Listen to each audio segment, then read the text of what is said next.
Hello, friends, and welcome to Weekly Witness, Texas Impact's weekly podcast designed to help mainstream Texans of faith understand the legislative process and help you engage with public policy in the great state of Texas.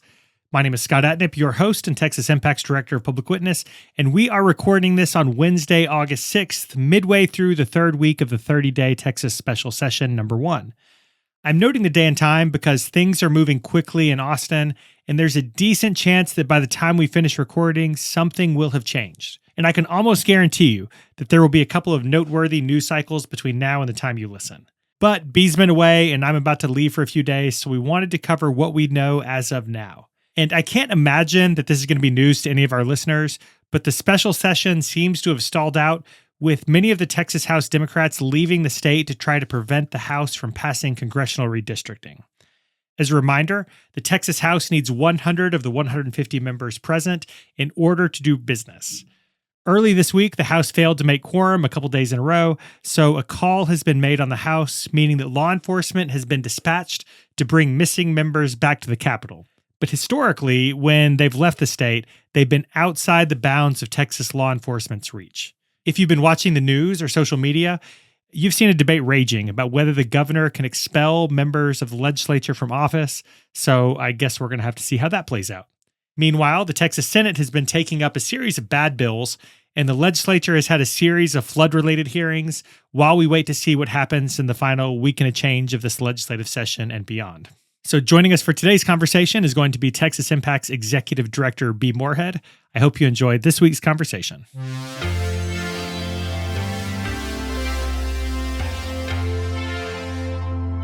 Joining us for this week's conversation is Texas Impact's Executive Director, B. Moorhead. B, thanks for joining us. Of course. Happy to be here.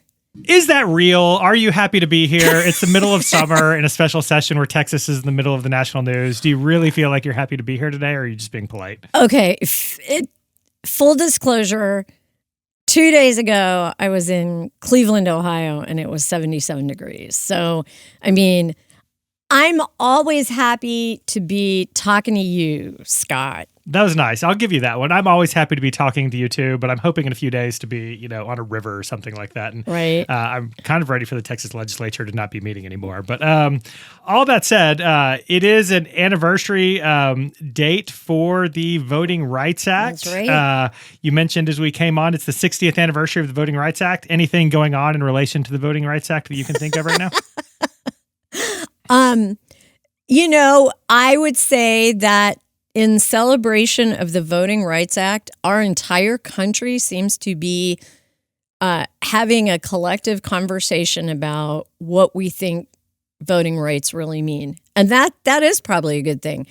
I'm sorry that we're having it in the context of what appears to be one small group's real single-minded effort to minimize the voting, if not rights, at least efficacy of lots of other Americans, and that's not right.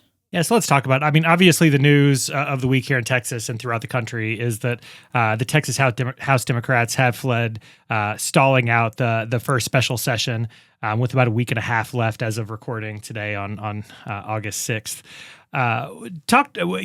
You've talked to us as a Texas Impact staff that we don't have a position on quorum breaks, but talk to us about why you feel the Democrats felt like they had to flee at this moment. The first thing I want to say is I think the word flee is not fair. And I know the media have been using that term, but when I think about fleeing, I think about fleeing a situation where you're threatened or where you're in danger. And I think instead what I would say is those specific members were actually not in danger. That we're not even talking about redistricting House seats. What they are doing is trying to protect their constituents, and decamping to another place is one of the options that they have to do that.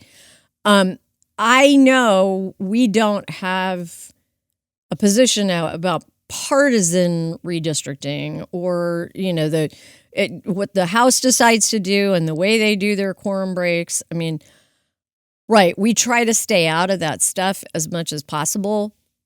I will say this. I think you want to hand it to anyone who is willing to risk their own comfort and safety for the public that they are there to represent. And that is clearly what a lot of them are doing.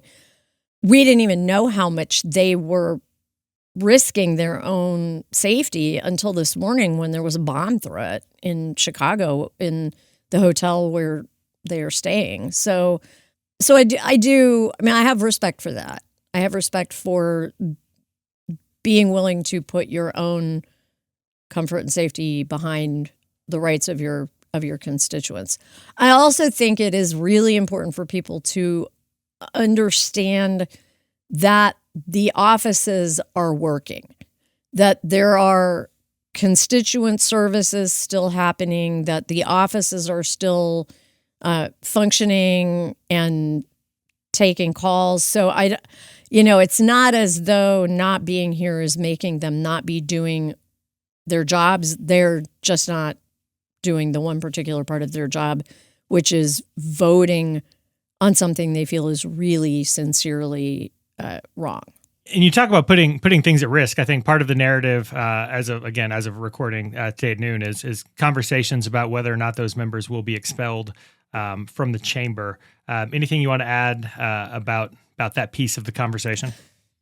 Like you and probably everybody else, I'm very interested in how this progresses, but there's not really, it's not clear that there's a legal path to do that. And even if they, get somehow civilly arrested and brought back to the Capitol to work, that's not quite the same way that it's being characterized in the media as sort of like, brought back in handcuffs or whatever.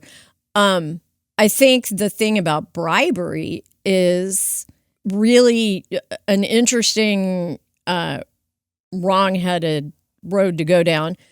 So the idea that by accepting contributions to defray the cost of their work, that they are accepting bribes or quid pro quo,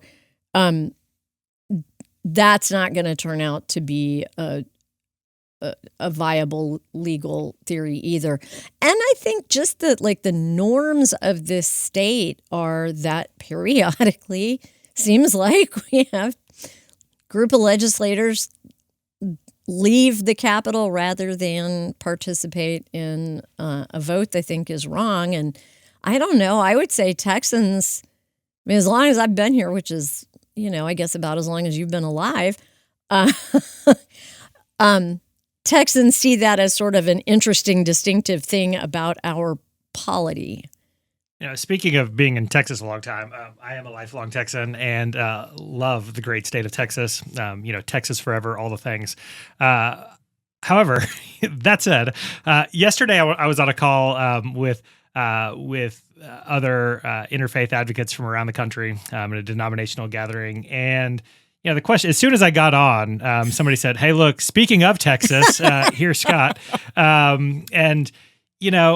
I long for a day when Texas is known for good public policy making and good processes. And I don't feel like we've been delivering on that over the course of, for sure, the last few weeks, but maybe the last few years. What do we do about that? What role do our listeners have? What role do people of faith have in getting us back to the place where Texas just does good, normal public policy and isn't behaving in a way that makes people ask those type of questions when we talk to people from out of state? As well as I do, if I had the answer to that question, I'd have the magic elixir. But I do think the thing that is so important about our members and other people of faith and conscience in communities around the state, and we keep coming back to that, and I worry that people tune out about how much we say this really is an issue about communities. It's about local community and how you interact with the people around you. But I hope people don't tune that out. And I will say, I even see some evidence that we're right. We're right about that is the way that you rebuild our shared understanding of democracy and our shared commitment to the common good.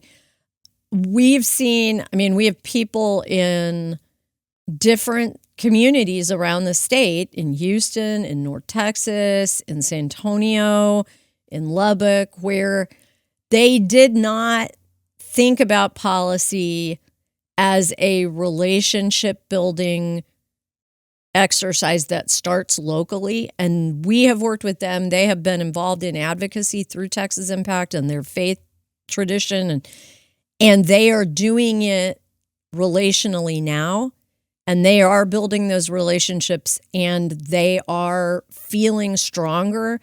And that's the first thing, right? The first thing you do when you're going to, lift weights or run a marathon or play one of those games with round objects that you like so much, you don't start by being in the championship of it. You start by exercising your muscles, right? You start by practicing. And I think right now, we have 31 million people who are pretty rusty in their understanding of how to interact with people who disagree. You and I both got an email from somebody earlier today that I thought was really interesting. This person said, that they had happened to have an encounter with someone who they could tell was politically different from them. And they didn't ask how to convince that person of their opinion. They didn't ask if we had any, advice about how to manipulate and control. What they said was they wondered if we had counsel for them or ideas about how to genuinely work across ideology and party and faith tradition to do some real work on a substantive topic that they both cared about. To me, that felt like real progress because, when we first started doing this kind of work, I think we had a lot of people who said, how can I explain to this person that they're wrong and I'm right? And it's progress if people are saying, I don't need to explain why I'm wrong and they're right. I just want to know how can we work together for the good of our community.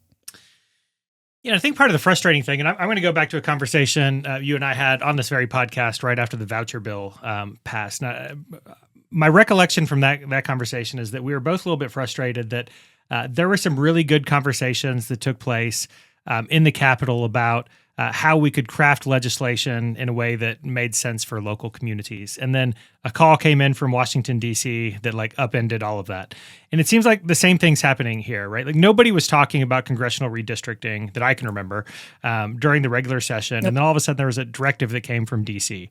That said, you need to do this thing. Likewise, Grace and I were at an event this weekend at Clear Lake United Methodist Church talking about immigration. And one of the bills that she was talking about there, Senate Bill 8, same thing happened, that bill shifted because of a Truth Social post. Yeah. Right. And so I think part of those conversations needs to be how can we start making decisions at the community level again that's best for our community and not based on what somebody at the federal level is saying. Right. And so I wish I knew how we could get folks to be involved in those conversations. Yeah. I think that's right. And I just keep coming back to that, the story that we talk about, that Franklin Roosevelt wrote this letter to clergy in 1936 about, I want you to tell me as a local pastor how the New Deal is playing out in your community because I can't be everywhere at one time. I will never get tired of telling people, you know things because you live where you live and you know who you know and you see what you see and you think those things are not important, noteworthy, unique, interesting because they're you and they're just your life. You are the story. That is, every person's story is part of the fabric of our state and they all matter. And today, I got some real good tutorials for this call because I got some interesting email and I got an interesting phone call from one of our judicatory leaders who said that they had just been out looking at some of the flooding in part of their judicatory and that there was a concern about FEMA and the FEMA response in that area. And they said, who should we talk to but the whole idea was not because I heard about it on the news and it made me mad or somebody called me from DC or, some other place and said, you need to take this on, but because that local community said, can you please come out here and see we are really struggling? And who in the community called was the faith, the different congregations that have stepped in to help. And they said, you got to come see what's going on here. And, this judicatory leader went with another one and they went out and looked and said, yeah, this person was able to give me, really detailed description of everything. And I said, I'll tell you exactly who to talk to. You need to talk to state leaders who are in charge of disaster response and explain to them exactly what you saw and what you perceive the problems to be, because you are, in fact, that trusted voice. So I think it's it does have to do with being willing to be engaged at the local level in policy making that sometimes seems not as exciting. If we're talking about putting those speed bumps in on that street or not, that just doesn't feel like as high stakes as school vouchers in the second largest state in the country. But that is where we establish our credentials and our way of working together, right? Is to working on the speed bumps. The way we learn how to respond in a crisis is what we do as, Cub Scouts and Brownies, what we do as in our junior high youth group when something happens on the camp out. That's how we take those ways of being forward as we grow up and the crises get more intense or have cast bigger shadows. That same thing is true for all of our members, that we start establishing ways of working with people we disagree with. We do that in our congregations. I mean, you've probably never had anybody you disagreed with in a congregation that you had to work with? No stories about that. No, none that we're going to tell on this podcast anyway. But we do that, and then that helps us understand people respond better one way if you talk than another way. And sometimes I feel like I know the most because I spoke first, and I maybe would have done better to let other people talk. I was Max Sherman, who you and I both adore. I noticed when I was on the session at University Presbyterian with him, after a while I finally realized he never answers the question first. He always listens to what everybody else has to say. And then when he gets ready to talk, you're like, and now Max is going to lay it on us. And I would always feel like, oh, well, I wish I wouldn't have said anything. I wish I would have just heard what Max said. But of course, Max wouldn't have said that if he didn't hear what everybody else had to say first.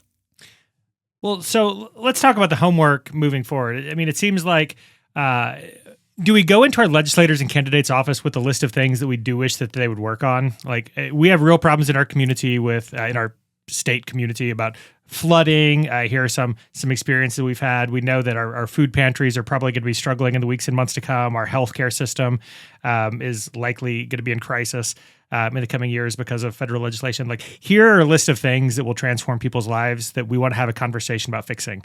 What's not on that list are partisan games and, bathroom bills and these silliness, silly bills that are meant to divide us. Is that the strategy moving forward, or what do you think the homework is? I mean, partly I would say for our listeners who support their legislator in breaking a quorum to avoid voting on redistricting that they think is wrong, they should tell them that. They should, and they should be prepared to have their back. I do think that's important. Texas Impact as an organization isn't going to tell you what to do about that any more than we're going to tell you who we think you should vote for. But as an individual voter, absolutely, that is part of your job, is to affirm when you want to affirm. Likewise, if you think they shouldn't be doing that, you should tell them that too. I think in terms of like what the homework is for policy, like while we're waiting to see what happens with the politics, all those things you just mentioned, right? That we think the food pantries are going to be having trouble. We think that we are hearing Head Start's going to have trouble because of the federal budget. We know people are going to lose their insurance and probably pretty quick because of the federal budget. We know that ICE continues to cause chaos and fear in communities. We know that we had a disaster a month ago, and if that's the last disaster Texas ever had, that would be cool, but it probably won't be, and we really do have to do things to prepare ourselves. All of those conversations don't require the legislature to be in session or do anything to get started, right? Those are all the things. It's not as easy as it's not going to be as meaningful to say, I read about the federal budget and I bet it's going to be a problem, as it will be to say, I work at the food pantry at my church and I'll tell you what the problem is. I have talked to 100 people in the past week and here's what they said, right? So knowing what is really going on, I don't want to sound like a broken record, but know what is really happening in your community. Because when the time comes that we're going to have those policy conversations, and I believe that we will, Texas is not going to get out of this upcoming biennium without having to have some hard conversations about money, because the federal budget is going to have brought that on, even if we hadn't done anything ourselves. We have constitutional amendments coming up that will impact different parts of the population differently. People should understand what would those property tax constitutional amendments, what would they do in your local community? What do they mean for sales tax? What do they mean for services? What do they mean for user fees? All of that stuff is all the homework right now. That's all the get ready. That's all the learn your lines. Because when the curtain goes up, then we all need to be ready to say our piece. That's good homework. I guess I can't let you go without asking this question. Any guesses to the end game with the quorum break?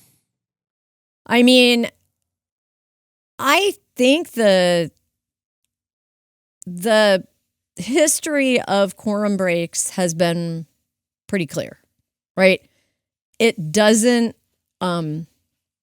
usually end that, and then they came home and everybody just decided not to do that thing after all.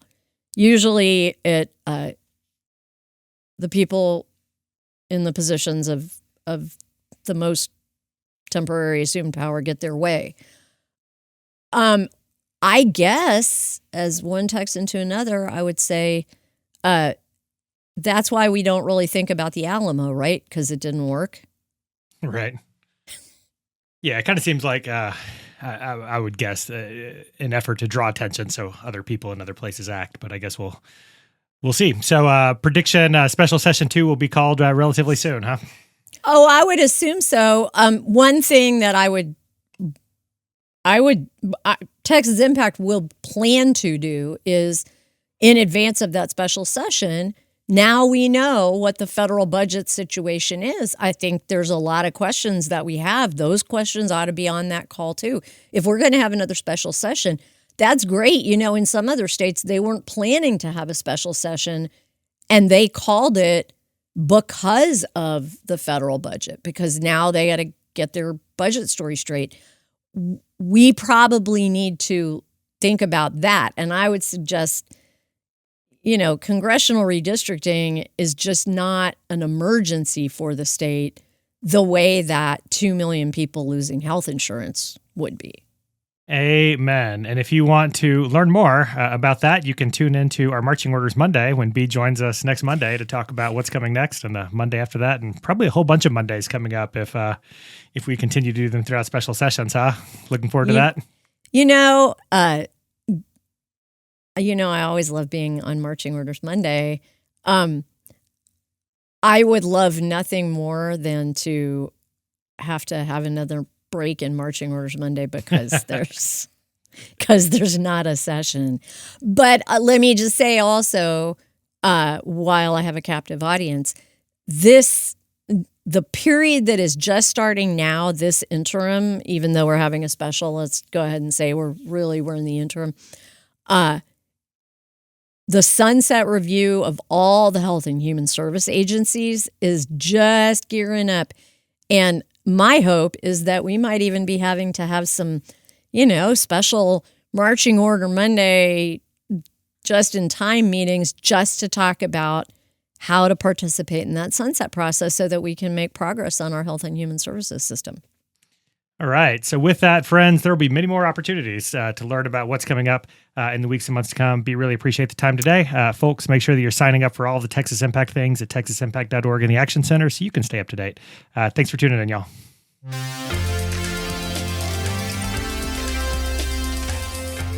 I want to thank B for joining us and thank you for tuning in. This is definitely a month to remember, and my hope is that the people of Texas are paying attention to what is happening in Austin. Texas Impact is here to resource you in that work. Make sure that you're subscribed to both this podcast as well as Texas Impact's YouTube channel so you can see the Ledge TV clips and share those with your friends and family. It's one thing to follow the news, but another to see firsthand what's happening, and people need to be paying attention. In addition to watching the clips, we also hope you'll sign up to be a part of the process.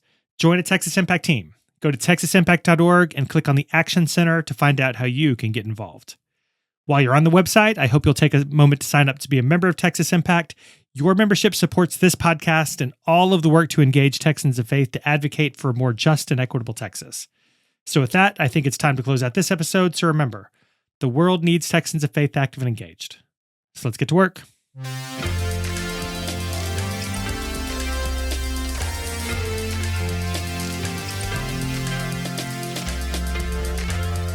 Weekly Witness is hosted by Scott Atnet, engineered and produced by David Fasalo. Our executive producer is B. Moorhead.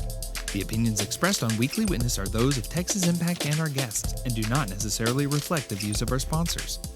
Weekly Witness is a product of Texas Impact, people of faith working for justice. Visit us online at texasimpact.org.